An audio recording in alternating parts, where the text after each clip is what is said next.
আসসালামু আলাইকুম। আজকে আবারও নতুন আরেকটি রেসিপি নিয়ে হাজির হয়ে গেলাম। আজকে আমি মিষ্টি কুমড়া দিয়ে ইলিশের কারি রান্না করে দেখাবো। এটা দেখতে যেমন লোভনীয়, খেতে ঠিক তেমনই মজা। রান্না করার জন্য আমি এখানে ইলিশ মাছগুলোকে কেটে ধুয়ে পরিষ্কার করে নিয়েছি। এবার সাথে সামান্য একটু লবণ, সামান্য হলুদের গুঁড়া, সামান্য মরিচের গুঁড়া দিয়ে মাছগুলোকে মেখে নেব। এদিকে মিষ্টি কুমড়াগুলোকে আমি এভাবে করে কেটে নিয়েছি। এভাবে পাতলা পাতলা করে কেটে নিয়েছি। এবার চুলায় একটি প্যান বসিয়ে তেল দিয়ে দেব। তেলটা গরম হয়ে গেলে মাছগুলোকে ভেজে নেব।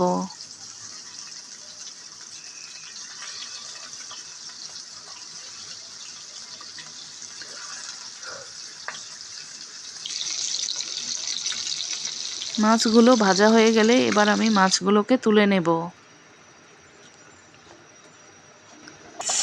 এদিকে মাছ ভাজার তেলেই আমি মিষ্টি কুমড়াগুলোকে ভেজে নেব।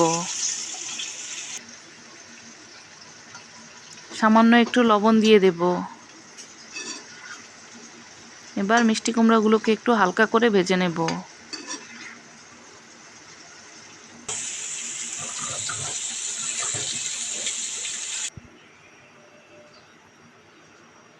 ভাজা হয়ে গেলে এবার আমি মিষ্টি কুমড়াগুলোকে একটি বাটিতে তুলে নেব।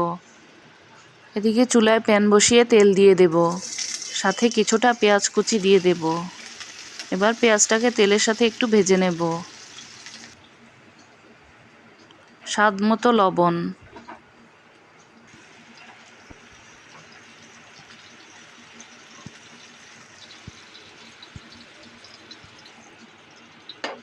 পেঁয়াজটা ভাজা হয়ে গেলে 1 চা চামচ রসুন বাটা দিয়ে দেব।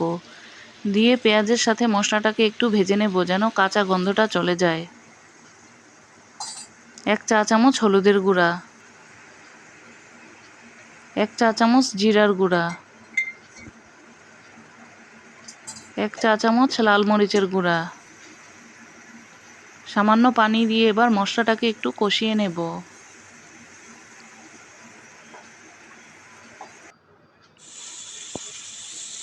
মশলাটা কষানো হয়ে গেলে ভেজে রাখা কুমড়োগুলোকে দিয়ে দেব।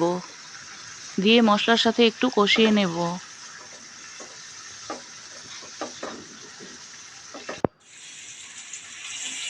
কষানো হয়ে গেলে এবার কিছুটা পানি দিয়ে দেব।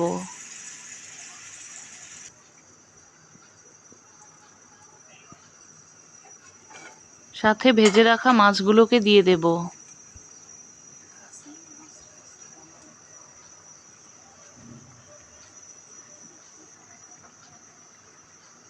চার পাঁচটি কাঁচামরিচ এভাবে ফালি করে দিয়েছি।